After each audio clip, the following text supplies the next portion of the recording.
Bonjour Patricia. Bonjour Anne. Bonjour à tous. Bonjour à tous. On continue aujourd'hui sur le thème qu'on avait déjà initié donc en 3 vidéos, donc sur l'importance des mots. Donc on va continuer de parler du langage spirituel. Donc les vidéos en question, c'est les 120, 121 et 124. On avait commencé à parler de certains mots du langage spirituel et Patricia nous avait dit comment je les percevais. Voilà. Et là, on va continuer. Donc, j'ai des mots sous le coude, mais on va se les garder pour plus tard. Ouais. On va parler d'expressions. Ouais. Parce que dans le narratif spirituel, il y a aussi beaucoup d'expressions qu'on entend souvent, voire très souvent, voire trop souvent. Donc, j'en ai sélectionné quelques-unes. Et donc, toi, tu vas nous dire, Patricia, bien sûr, ce que tu penses de ces expressions, comment je les perçois, ouais. Voilà. Comme l'autre fois, il y a beaucoup de choses à voir. Donc, je ne sais pas combien il y aura de vidéos. Donc, peut-être 2, peut-être 3. On verra. Voilà. Alors, on commence tout de suite avec des expressions à la mode, entre guillemets, qui pour moi sont porteuses un peu de certaines croyances. Donc toi, tu vas me dire ce que tu sens derrière. Alors, une belle expression qu'on entend vraiment partout, c'est « on attire ce que l'on vibre ». Aïe, aïe, aïe, Alors attends, aïe. j'ai trouvé d'autres déclinaisons. Oui. Des fois, on entend « il vient à toi ce que tu aimais ». L'univers répond à la fréquence que tu émets. Et une autre expression qui est l'énergie va là où se place notre attention. Oh. Alors dans tout ça, moi je vois des références à la loi de l'attraction. Ouais, qui pour moi n'est pas licite. Voilà, donc ça tu vas nous le redire, ça je m'en doute. Et ce que je vois derrière ces expressions aussi, c'est que en fait on attire, ok, mais on attire du bon et du mauvais. Et ça me pose question parce qu'on attire ce qu'on émet, enfin on attire ce que l'on vibre, ça veut dire qu'on attire du bon mais on peut attirer du mauvais. Donc je trouve qu'il y a une notion de responsabilité individuelle aussi qui est un peu lourde. Enfin voilà, je trouve que ça mélange beaucoup de choses et j'aimerais bien savoir ce que tu en penses. Alors oui, comme tu disais, c'est un peu dans la même vibration entre guillemets, le même sens que la loi dite d'attraction. Je suis désolée, pour moi c'est pas une loi, donc je peux pas le dire comme ça, c'est pas une loi licite. Pour moi, cette loi-là, j'en avais parlé très brièvement. Je pense qu'aujourd'hui, je ressens que je peux en parler un peu plus longuement.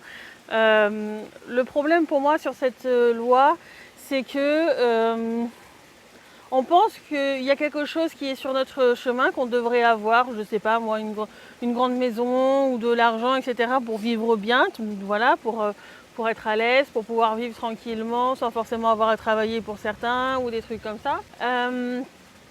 Et donc du coup, le problème, c'est que c'est pas forcément ce qu'on avait décidé de vivre dans l'incarnation. Et c'est parce que notre mental nous dit « Ah, je vais être tranquille dans cette vie, j'en ai marre de ramer, d'avoir des épreuves et tout ça et tout ça. Je vais demander d'avoir de l'argent, je vais demander d'avoir un ci ou ça. » Mais en fait, c'est pas forcément quelque chose où les personnes ont été vérifiées si c'est vraiment sur leur chemin d'avoir ça. Ils peuvent en avoir une intuition, mais l'intuition elle-même peut être manipulée. Donc du coup, c'est pas forcément juste. Et si jamais ils finissent vraiment par l'attirer, ça veut dire que dans le subtil, la plupart du temps, de moi, ce que j'ai vu en tous les cas chez les personnes que j'ai pu voir à l'intérieur de leur être, etc., il y a eu des contrats dans le subtil qui ont été générés, des contrats qui disaient dans le subtil, tu nous donnes ci, ça, ça. Ça peut même être limite des organes de l'être dans le subtil. Et en échange, oui, on va te faire en sorte que ça arrive dans ta vie. Ouais. Et c'est des contrats qui sont pas jolis. Et puis après, quand tu as 40 ans ou autre chose, tu commences à avoir des douleurs et autre chose parce que c'est le moment de payer. Donc pour moi, c'est très problématique. Pour moi, ce qui est juste, c'est d'aller sur son chemin à soi, d'aller vérifier l'information si c'est bien sur son chemin à soi, d'avoir de l'argent, une maison ou en abondance, des trucs comme ça. Mais à la base, on est là pour expérimenter. Donc c'est normal d'avoir des épreuves. Et j'ai l'impression, moi, que les personnes, quand ils vont sur un chemin spirituel, ils ont envie de fuir les épreuves. Enfin, c'est la sensation que j'ai quand je les écoute.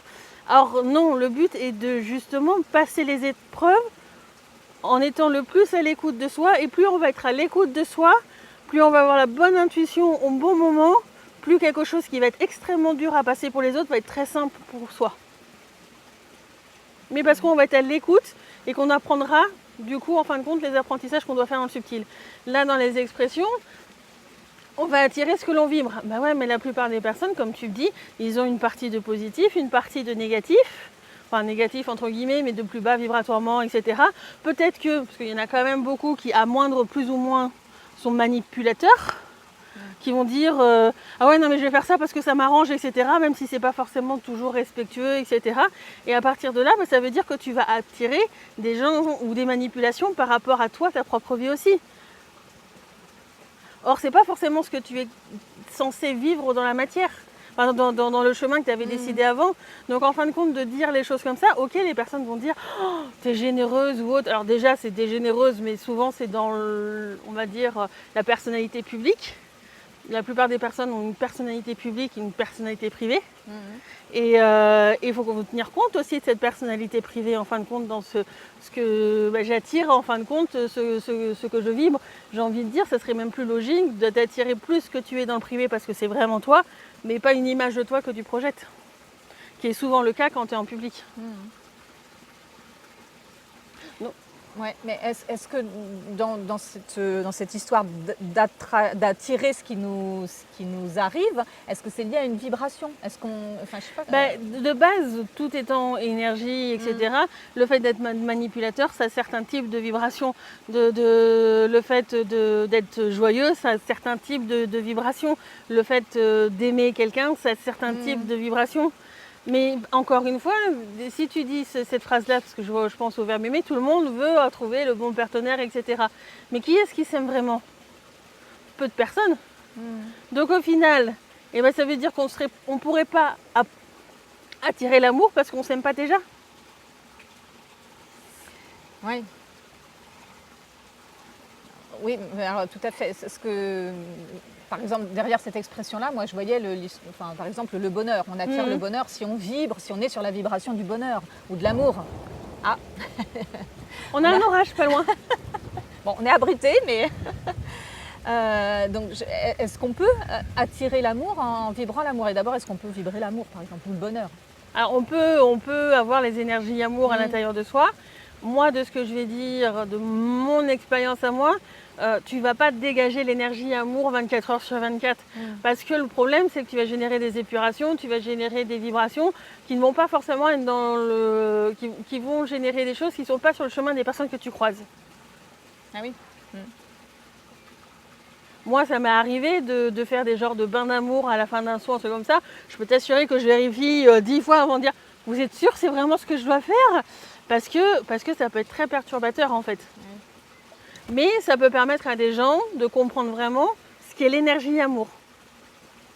Et pour certains qui ont besoin d'avancer là-dessus, c'est important de différencier ce qu'est l'énergie amour de ce qui est dit une énergie amour mais qui est manipulatrice.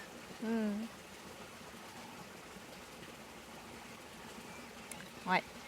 Alors si on arrive à attirer à nous quelque chose de positif comme l'amour, la joie ou le bonheur, parce qu'on vibre ces